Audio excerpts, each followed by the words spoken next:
अगला पाठ है केदारनाथ अग्रवाल जी द्वारा रचित चंद्र गहना से लौटती बेर।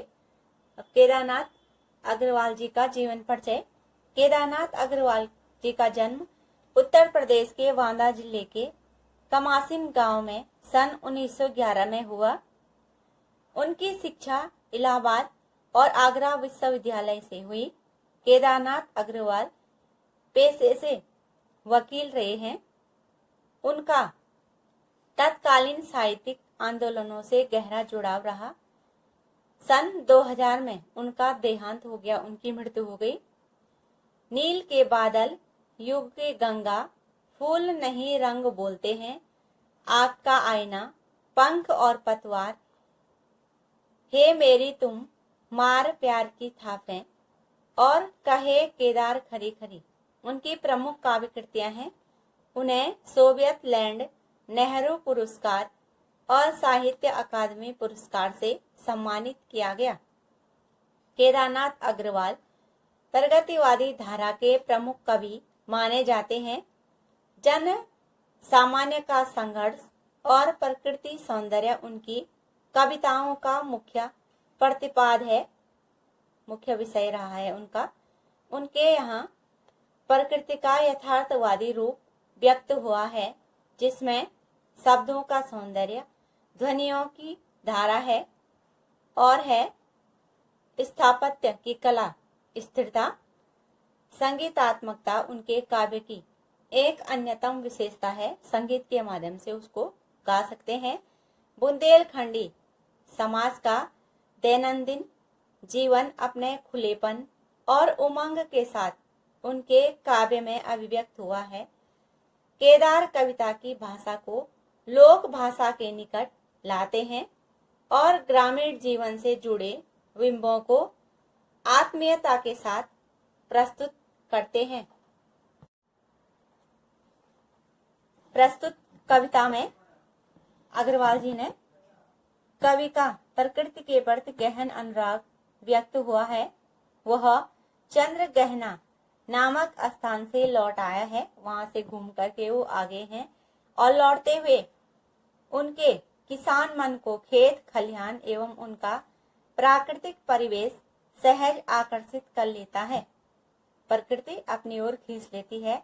इस कविता में कवि की उस सृजनात्मक कल्पना की अभिव्यक्ति है जो साधारण चीजों में भी असाधारण सौंदर्य देखती है और उस सौंदर्य को शहरी विकास की तीव्र गति के बीच भी अपनी संवेदना में सुरक्षित रखना चाहती है।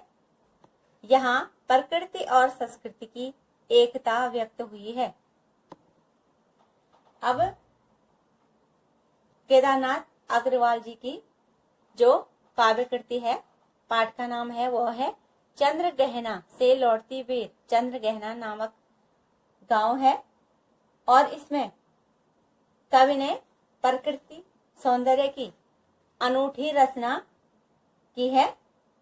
पहला है, देख आया चंद्र गहना, देखता हूँ दृश्य अब मैं, मेंढ पर इस खेत की बैठा अकेला, एक बीते के बराबर, यह हरा ठिगना चना, बांधे मुरेठा शीश पर, छोटे गुलाबी फूल का, सज कर खड़ा है, पास ही मिलकर उगी है, बीच में अलसी हटीली, देह की पतली, कमर की है लचीली, नील फूले फूल को सिर पर चढ़ाकर,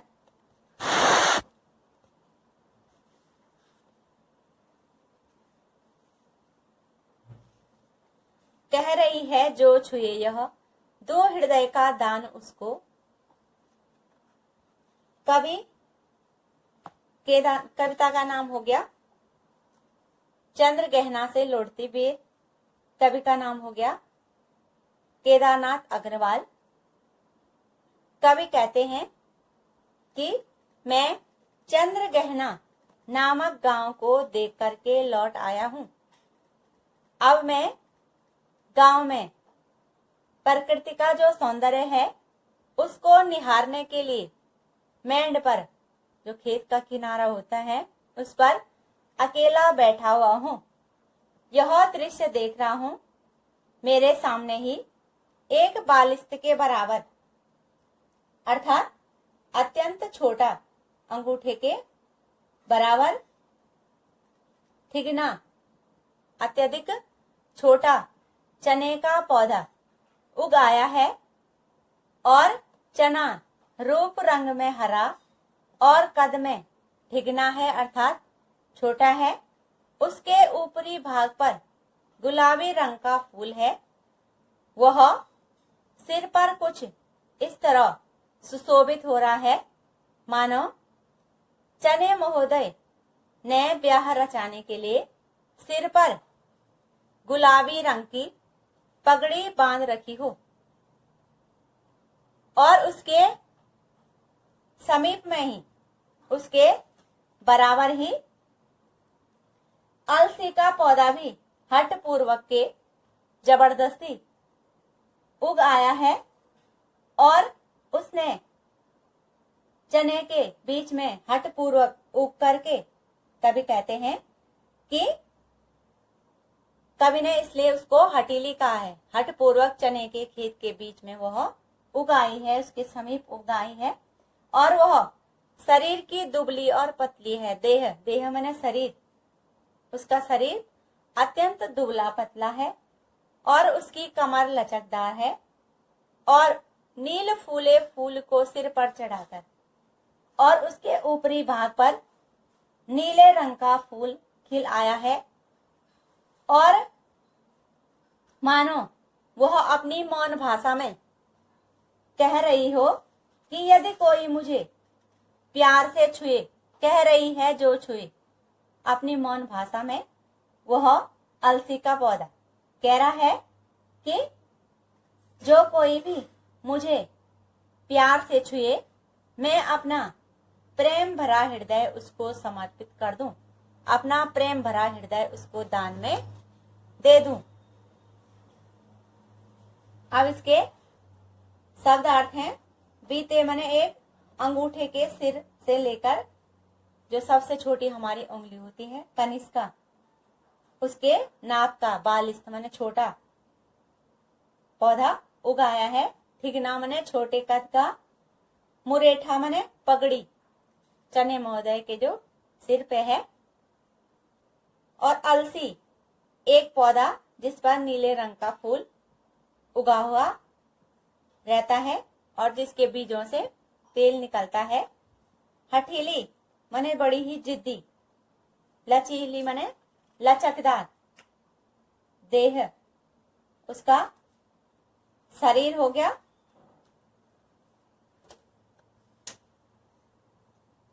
अब इसमें कवि और कविता का नाम, कवि का नाम केदारनाथ अग्रवाल, कविता का नाम चंद्र गहना से लौटती बेर। प्रश्न हो गया चंद्र गहना क्या है? पहला प्रश्न कवि और कविता का नाम, दूसरा पद्यांश का आशय, आशय में अर्थ हो गया। तीसरा प्रश्न हो गया चंद्र गहना क्या है? तो चंद्र गहना एक गांव का नाम है, इसको कवि ने अपनी कविता में संबोधित किया है, उसका वर्णन किया है। अगला प्रश्न, कवि कहाँ बैठकर प्राकृतिक दृश्य देख रहा है? तो कवि चंद्र गहना नामक गांव को देख करके लौटते समय एक खेत की मेंढ पर बैठ करके प्रकृति के सौंदर्य को निहार रहे हैं, देख रहे हैं। अगला प्रश्न, कवि ने चने के पौधे को किस रूप में देखा? तो कवि ने चने के हरे सदे धजे पौधे को दूल्हे के रूप में देखा, उसको मानवीकृत कवि ने किया है, उसको मनुष्य माना है और उन्हें लगता है कि ठिकने से चने ने गुलाबी जो फूल है वह फूल रूपी जो उसके ऊपरी सिरे पर गुलाबी रंग का फूल उगाया है, कवि कह रहा है कि उसने गुलाबी रंग की पगड़ी बांध रखी है। अगला प्रश्न, ठिगना से क्या आशय है? तो ठिगना मैंने छोटे कद वाला।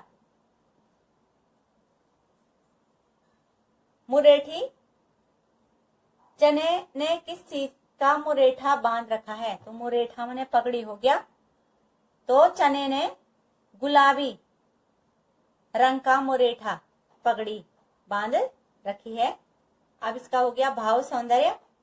प्रकृति ने अत्यंत, कवि ने प्रकृति का अत्यंत सुंदर और सजीव वर्णन यहाँ पर किया है और कविता में प्रयुक्त गांव का नाम ही अपने आप में एक बड़ा श्रृंगारिक है। चने को वर के रूप में चित्रित करके मनोरम कल्पना कवि ने की है। अगला प्रश्न हो गया, कविता का शिल्प सौंदर्य स्पष्ट कीजिए। तो कवि ने पहला हो गया, चने का मानवीयकरण किया है, मनुष्य उसको माना है और अलसी को भी स्त्री रूप में लिया है, तो इसलिए मानवीयकरण अलंकार हो गया। एक बीते के बराबर में उपमा अलंकार हो गया और यह हरा ठिगना चना बांधे मुरेठा में अनुप्रास अलंकार हो गया।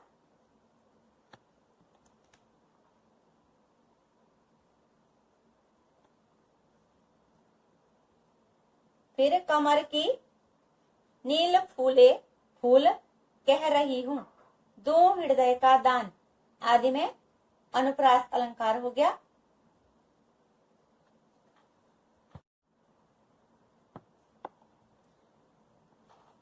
दूसरा है, और सरसों की न पूछो, हो गई सबसे सयानी, हाथ पीले कर लिए हैं, ब्याह मंडप में पधारी, फाग गाता मास फागुन, आ गया है आज जैसे।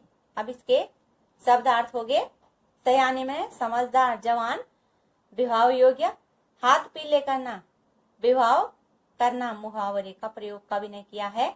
फाग होली के दिन में गाया जाने वाला गीत, जिसको होली के दिनों में गाते हैं।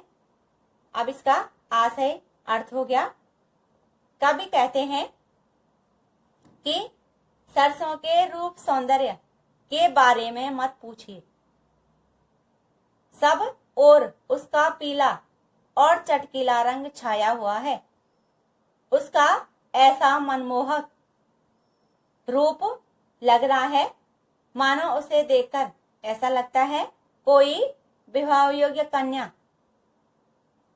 उनके सामने प्रस्तुत हो गई है, आ गई है, और उसके चारों ओर खिले हुए फूलों को देख करके ऐसा प्रतीत होता है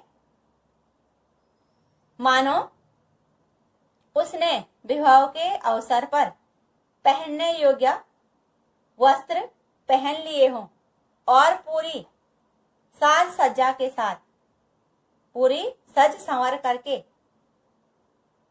स्वयं ब्याह मंडप में पधारी, ब्याह माने विवाह के मंडप में पधार गई हो, और विवाह के इस अवसर में फागुन की मस्ती हवाओं में घुल रही है।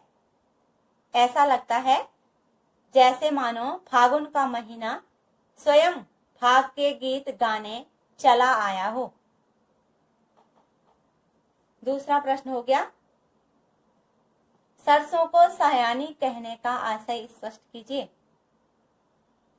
तो कवि ने सरसों को सयानी कहने के पीछे दो अर्थ कहे हैं।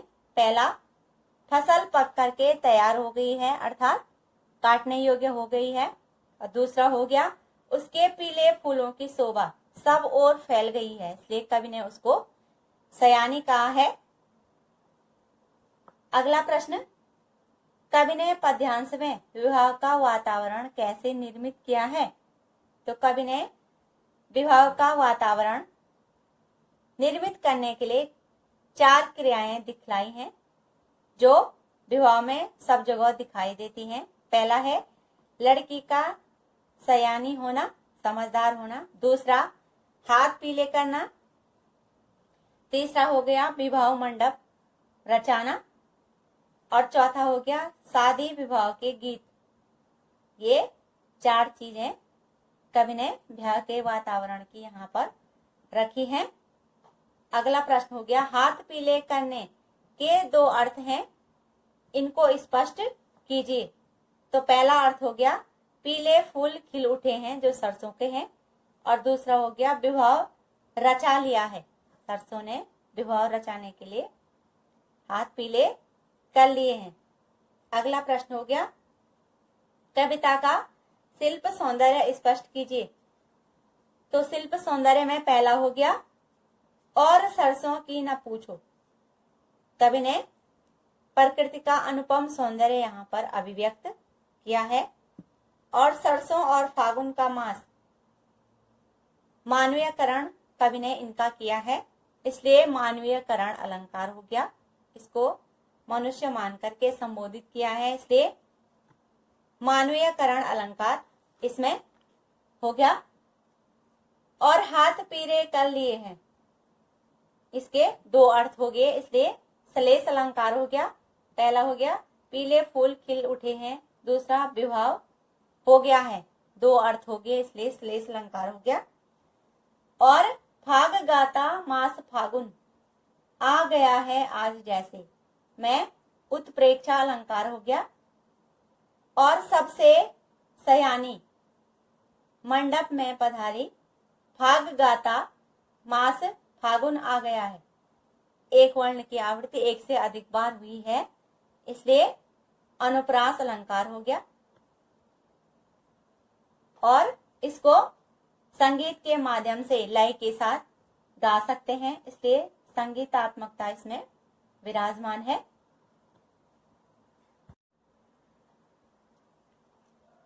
तीसरा हो गया देखता हूं मैं स्वयंवर हो रहा है, प्रकृति का अनुराग अंचल हिल रहा है।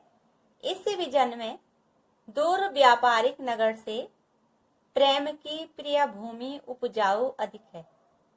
अब इसके शब्दार्थ हो गए स्वयंवर विवाह की रीति रिवाज, जिसमें जो कन्या है अपनी इच्छा अनुसार वर का चुनाव करती है, उसको चुनती है। अनुराग प्रेम, अंचल आंचल, विजन सुनसान स्थान, उसको विजन कहते हैं, बिना जन का, अर्थात वहां कोई भी मनुष्य नहीं है, इसलिए उसको विजन कहते हैं।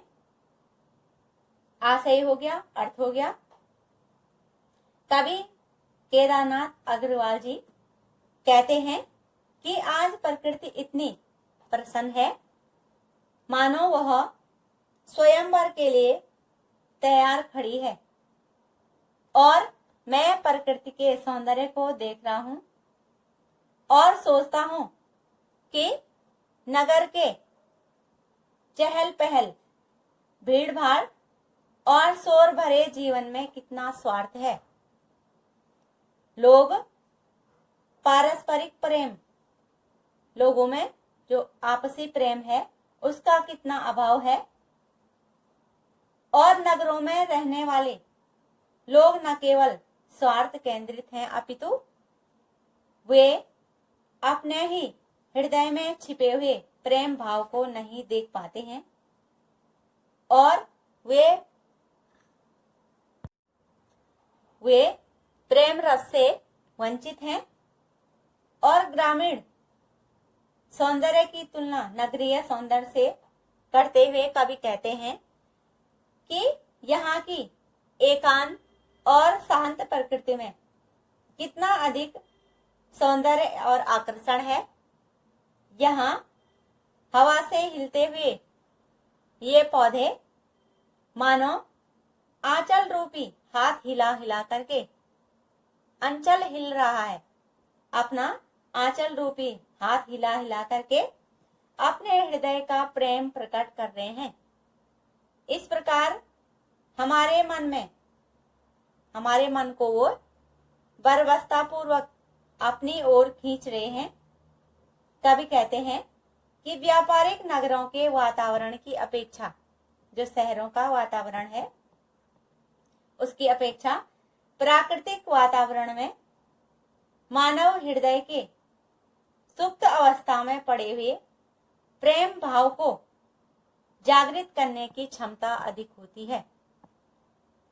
उस प्रकृति के अनोखे प्रेम में जो उसकी अंतर भावनाएं हैं वह सामने आ जाती हैं। अब इसमें काव्य और कविता का नाम वही हो गया चंद्र गहना से लौटती बेर, पाठ का नाम हो गया, और कवि का नाम हो गया केदारनाथ अग्रवाल। दूसरा प्रश्न, पद्यांश का आशय अर्थ हो गया। तीसरा प्रश्न हो गया, प्रकृति का अनुराग अंचल से क्या अभिप्राय है? तो प्रकृति का अनुराग अंचल से कवि का अभिप्राय है कि लहलाते खेतों के बीच प्रेम और आनंद का उल्लासमय वातावरण है, और कवि को लगता है कि चना दूल्हा है, सरसों दुल्हन है, और अलसी प्रेम के लिए आतुर है, और तीनों में प्रेम और विवाह की कल्पना की लहरें उठ रही हैं, और तीनों आनंद मग्न हैं, आनंद में डूबे हुए हैं। इसी कारण कवि ने प्रकृति के विस्तार को प्रेम का आंचल कहा है। अगला प्रश्न है, प्रेम की प्रिय भूमि किसे कहा गया है और क्यों? तो गांव की भूमि को प्रेम की प्रिय भूमि कहा गया है क्योंकि वहां चारों ओर श्रृंगार किए हुए प्रकृति प्रेम करने के लिए खड़ी है। अगला प्रश्न, कविता का भाव सौंदर्य स्पष्ट कीजिए। तो कवि ने प्रकृति का अत्यंत भावनात्मक, सुंदर, प्रेम भरा, नेत्रों को आनंदित करने वाला चित्रण किया है। अगला प्रश्न, कविता का या पद्यांश का शिल्प सौंदर्य स्पष्ट कीजिए। तो अनुराग अंचल में रूपक अलंकार हो गया तथा हो रहा है, अनुराग अंचल हिल रहा है। प्रेम की प्रिय भूमि में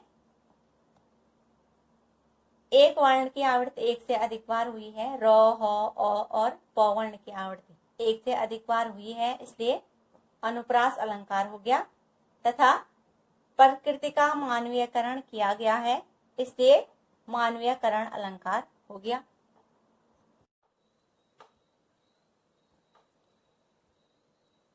और पैरों के तले है एक पोखर, उठ रही इसमें लहरियां, नील तल में जो उगी है घास भूरी, ले रही वह भी लहरियां।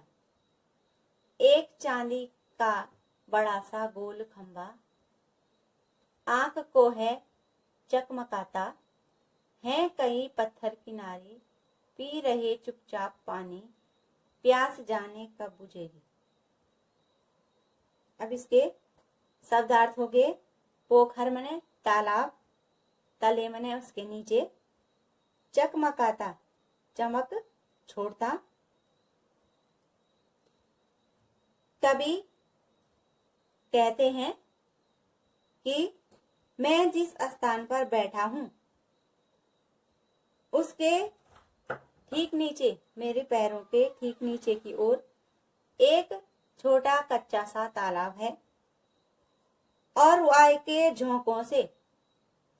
झोंकों से उसमें लहरें उठ रही हैं, और तालाब की तलहटी में अपनी स्वच्छता के कारण जल नीला दिख रहा है। नील तल में जो उगी है उसका जल नीला दिख रहा है, और जो उगी है घास भूरी, और उसमें भूरे रंग की घास उगी है, अर्थात जो मिट्टी है उसके कारण उस घास का रंग भूरा हो गया है, और वह भी जल में उठने वाली लहरों से हिलोरे ले रही है, वह भी हिल रही है, और उस तालाब के जल पर सूर्य की किरणें अद्भुत संसार रच रही हैं, अर्थात उसका प्रतिबिंब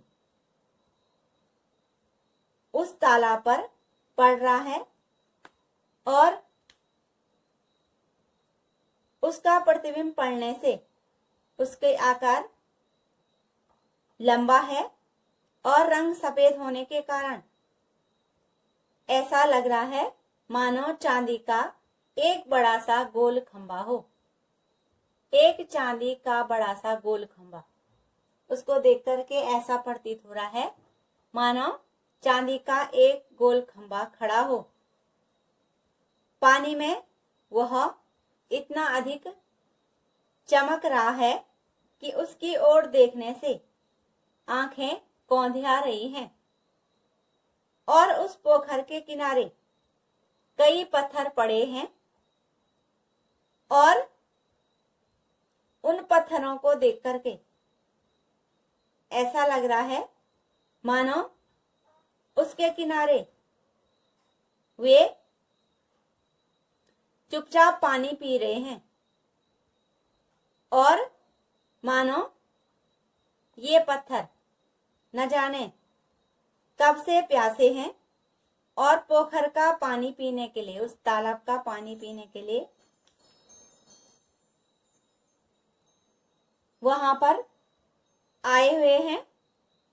और ऐसा लग रहा है मानो बड़े लंबे समय से पानी पीते रहने पर भी इनकी प्यास नहीं बुझ रही है। न जाने कब इन पत्थरों की प्यास बुझेगी, कब तक ये इसी प्रकार पानी पीते रहेंगे। अब इसमें अर्थ हो गया, कवि और कविता का नाम वही हो गया। केदारनाथ अग्रवाल कवि हो गए, कविता का नाम हो गया चंद्र गहना से लौटते हुए। अर्थ हो गया। तीसरा प्रश्न हो गया, चांदी का सा गोल खंभा किसे कहा गया है? तो सरोवर के जल में सूर्य के गोल प्रतिबिंब को चांदी का गोल खंभा कहा गया है। और जल की स्वच्छता और पारदर्शिता के कारण सूर्य का प्रतिबिंब जल के ऊपरी भाग से लेकर के नीचे तल तक दिख रहा है, इसीलिए कवि ने इस लंबवत प्रतिबिंब को खंभा कहा है। अगला प्रश्न, आंख को कौन कैसे चकमकाता है? तो सूर्य की किरणें जब स्वच्छ जल पर पड़ती हैं तो वे प्रतिबिंबित होकर के सीधे आंखों को प्रभावित करती हैं। उन किरणों की तीव्र चमक आंखों को चौंधिया देती है। अगला प्रश्न, सरोवर के पत्थरों का सौंदर्य स्पष्ट कीजिए कि वे किस प्रकार से दिख रहे हैं। तो सरोवर के किनारे अनेक पत्थर पड़े हैं और उन्हें देख करके कवि कल्पना कर रहे हैं कि वे सरोवर का जल पीने आए होंगे और बड़े समय से उसी स्थान पर वैसी दशा में पड़े हैं, मानो कब उनकी प्यास बुझेगी वे निरंतर उसी स्थान पर पड़े हुए हैं। और कवि कल्पना कर रहे हैं कि न जाने कब उनकी प्यास बुझेगी, कितने लंबे समय से वे उसी स्थान पर पानी पिए जा रहे हैं, न जाने कब उनकी प्यास बुझेगी।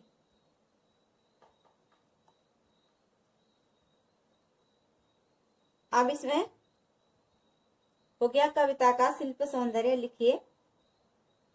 तो एक चांदी का बड़ा सा गोल खंभा में उपमा अलंकार का प्रयोग किया गया है तथा नील तल रही वह भी लहरियां को है चकमकाता, पत्थर किनारे पी रहे चुपचाप पानी।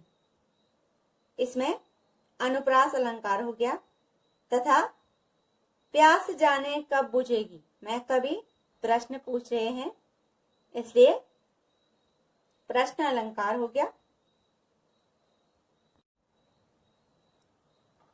चुप खड़ा बगुला डुबाई टांग जल में, देखते ही मीन चंचल ध्यान निंद्रा त्यागता है, चट दबाकर चोंच में नीचे गले के डालता है, एक काले माथ वाली चतुर चिड़िया श्वेत पंखों के झपाटे मार फौरन टूट पड़ती है भरे जल के हृदय पर, एक उजली चटुल मछली चोंच पीली में दबाकर दूर उड़ती है गगन में। कवि कहते हैं कि उसी तालाब के किनारे जल में एक टांग में खड़ा बगुला ऐसा लगता है मानो वह ध्यान मुद्रा में निंद्रा में हो, परंतु जो ही वह जल में किसी मछली को अपने सामने फुर्ती से तैर करके आता देखता है, वैसे ही अपनी ध्यान निंद्रा छोड़ करके बड़ी तेजी से अपनी चोंच में मछली को निगल जाता है और पल भर में ही वह उसे अपने गले के नीचे उतार देता है, नीचे गले में डालता है, अपनी चोंच में दबा करके उसको गले में उतार देता है, उसको खा लेता है।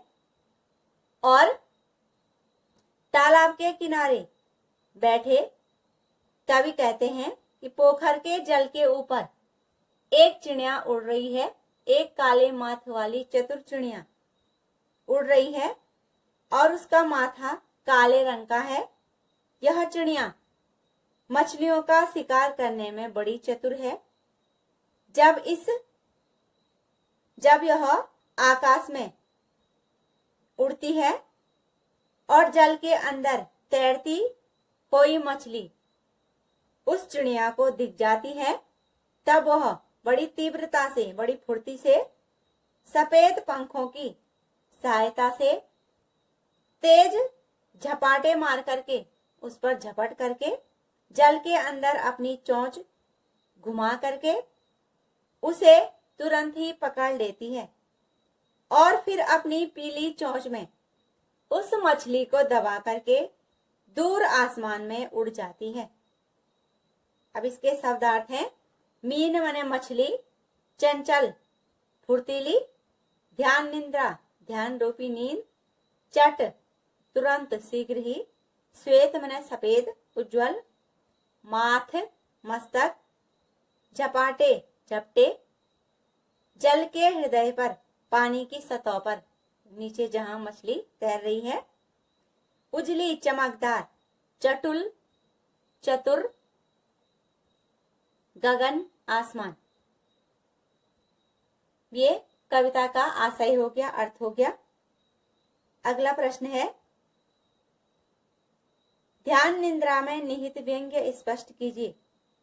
तो ध्यान निंद्रा में निहित व्यंग्य है कि आंखें बंद सी किए हुए या अपने को ध्यान में मग्न दिखाता हुआ दर्शाता है और शिकार के लिए फिर भी सतर्क रहता है।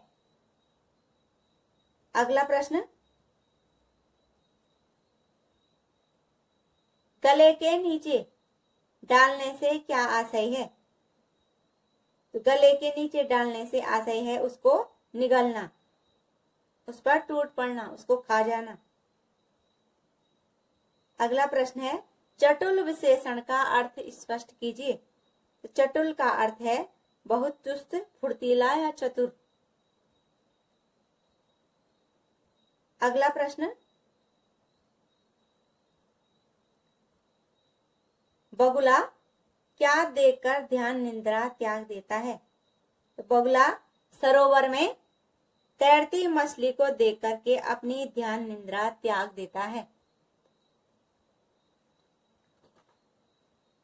अगला प्रश्न, कविता का शिल्प सौंदर्य स्पष्ट कीजिए।